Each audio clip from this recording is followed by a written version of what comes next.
iPad Air 4 atau Mini 6? Bingung pilih mana? Kenapa nggak beli keduanya aja? Lah,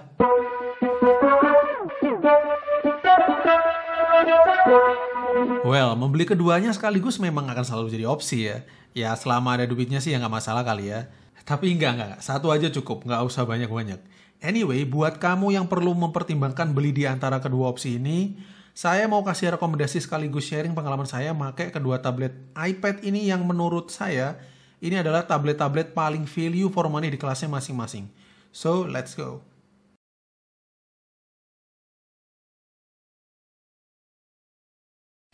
Perbedaan paling obvious di antara keduanya adalah tentang size-nya. iPad Air 4 ini berukuran 10,9 inci, ya 11 inci lah ya.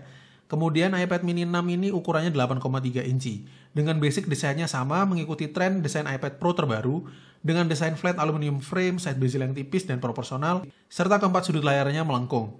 Jadi overall keduanya terlihat sebagai produk iPad yang modern. Build quality-nya pun juga kurang lebih sama. Size-nya aja yang bener-bener ngebedain di sini. Perbedaan bentang layar sekitar 2 inci di antara keduanya ini bagi saya cukup signifikan ya, cukup kerasa banget bedanya sebenarnya. iPad mini 6 cocok untuk kamu yang suka form factor layar yang lebih luas dari smartphone, tapi masih nyaman dioperasikan dan dibawa-bawa. Browsing dan konten consuming dari tablet 8 inci seperti ini nyaman banget dilakukan dalam jangka waktu lebih lama daripada kalau kamu pakai Air 4. Tentu iPad Air 4 ini size-nya mendekati layar laptop ya, yang ketika dipakai itu dalam genggaman tangan akan terasa cepat pegel. iPad Air 4 cocok untuk kamu yang suka nggunain tabletnya dalam format desktop, entah dipakai dengan Magic Keyboard atau aksesoris flip cover lainnya. Kelebihan dari kanvas iPad Air 4 yang lebih besar ini adalah feel mobile dan aktivitas produktif yang lebih bisa dilakukan di iPad Air 4 dengan nyaman daripada di iPad mini. Entah kamu lagi compose email, editing dokumen, editing foto, video, dan lain-lain, berasa lebih nyaman di iPad Air 4 daripada iPad mini 6, karena ya iPad mini 6 kerasa agak lebih sempit aja gitu. Jadi penentuannya tuh bisa disederhanakan dalam satu pertanyaan, mau dipakai apa dulu penggunaan iPad-nya? Kalau kamu seorang siswa atau mahasiswa kuliah gitu ya, atau yang super mobile, butuh device nemenin laptop yang udah ada, jadi kamu udah punya laptop, maka iPad mini 6 cocok karena dia tipis, kecil dan super enteng sehingga mudah sekali nyelip di dalam tas. Lalu kalau kamu seorang mungkin editor atau mungkin perlu balance antara multimedia dan produktivitas yang lebih dalam satu device tablet, nggak perlu profesional banget misalnya, mungkin kamu suka pergi hangout keluar tapi bawa tablet kemana-mana, mungkin jarang bawa laptop misalnya, pengen kerja di luar sambil santai, maka pakai iPad Air 4 terasa lebih masuk akal karena size-nya mendekati penggunaan laptop.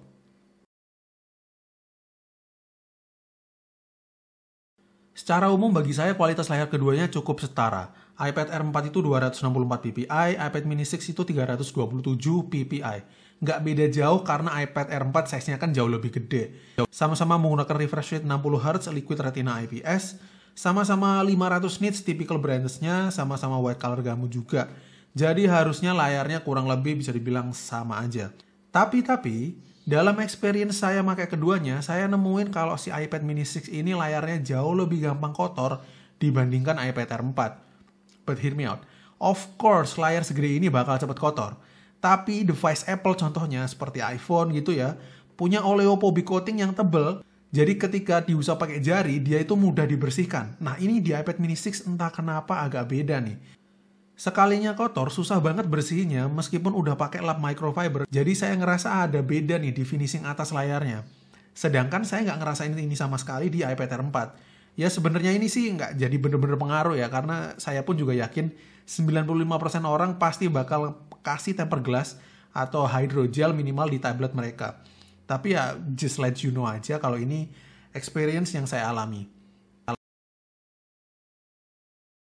Bagi saya sih nonton di iPad Air 4 berasa lebih imersif dan berasa lebih puas gitu ya, karena kan size-nya lebih besar. Sementara kalau di iPad mini 6 akan terasa lebih asik jika saya pengen nonton multimedia ketika lagi di luar ruangan. Misalnya situasinya nggak terlalu rileks, kayak nunggu antrian di tempat umum atau lagi di bandara. Jadi megang dia pakai tangan tuh kerasa lebih fleksibel daripada iPad Air 4 yang agak ribet kalau dipakai di tempat umum karena kan dia besar dan mencolok gitu ya. Ya ibarat kayak pakai layar laptop yang dilepas gitu terus diangkat kemana-mana kan kelihatan agak mencolok aja gitu. iPad Air 4 dengan layar 10,9 inci punya baterai 7600 mAh, sedangkan iPad mini 6 dengan 8,3 inci punya baterai 5124 mAh. Keduanya sama-sama disuplai charger 20 watt, power delivery, thank God masih ada di dalam boxnya. Awalnya aku kira ketahanan baterainya akan beda banget, ternyata enggak loh. Emang bener sih sesuai prediksiku, iPad Air 4 akan lebih hemat daya. Tapi perbedaan screen on time keduanya maksimal sekitar 1-1,5 jam aja, berdasarkan pemakaian saya ya ini. Air 4 sekitar 9,5 jam screen on time, sedangkan Mini 6 sekitar 8 jam screen on time dengan durasi lama pemakaian sekali cas itu sekitar 2 harian. Jadi buat kamu yang ragu dengan ketahanan baterai Mini 6, patut lega juga karena ini ternyata kategori hemat. Dan saya sih puas banget dengan hasilnya. Kalau Air 4 sih ya as expected ya, lebih hemat lagi baterainya.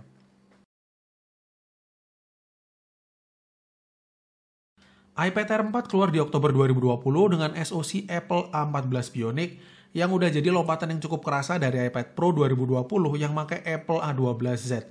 Sedangkan Mini 6 keluar September 2021 dan datang dengan SoC mobile terbaru Apple yang juga dipakai di iPhone 13 series yakni A15 Bionic. Lalu apakah perbedaan di antara keduanya worth it sebagai decision maker? Yes and no in my opinion. Saya mulai dari no-nya dulu, kenapa? Karena saya agak condong ke jawaban ini. Menurut saya perbedaan di antara keduanya bisa dibilang terlalu kecil, bahkan untuk sekarang SoC ini sangat amat powerful, apalagi di tablet ya, untuk gaming, edit video, video conference sesering kamu mau, apapun dari kedua iPad ini dilahap semua. At this point aku ngerasa SoC ini masih overpower, sehingga ibaratnya potensi power segede ini bakal hanya dipakai di aktivitas yang nggak bener-bener mentokin performa keduanya. Lalu sebaliknya, di sisi lain, untuk jawaban yang iya soal beda SoC ini jadi penentu keputusan, ini mungkin lebih karena sudut pandang ya oke lah, A15 ini overpower, tapi kan apa ya, bukannya enak gitu ya untuk jangka panjang alias investasi. Ya kalau pikirnya gitu ya boleh-boleh aja sih, tapi bagi saya sih ya, lebih dalam sudut pandang memaksimalkan dan memanfaatkan apa yang bisa didapatkan sekarang, dan nggak perlu terlalu terbuai dengan apa yang belum tentu bisa dimanfaatkan ke depannya. Emang sih A15 ini lebih powerful secara teknis benchmark, tapi saat ini, kita bicara saat ini ya, A14 tuh masih sangat powerful dan saya nggak bisa bener-bener lihat perbedaan keduanya dalam pemakaian saya seenggaknya. Sehingga menjadikan A15 sebagai penentu keputusan tentunya kayak bukan jalan ninja saya deh. Tapi ya ini pandangan saya doang. Yang pasti performa keduanya mustahil lah bakal mengecewakanmu. Ini top banget performanya. By the way, sebenarnya saya pun juga ada iPad Pro M1 yang menurutku lebih gila lagi benchmarknya, tapi ya be wise aja sih. Serius, kedua SoC Apple ini, baik A14, A15, believe me, ini cukup banget untuk apapun. Ya emang kamu budak korporat gitu ya, ngerjain project bernilai ratusan juta. Kalau enggak ya udah, menurutku bedanya relatif tipis dan in real life ini masih OP banget kok keduanya.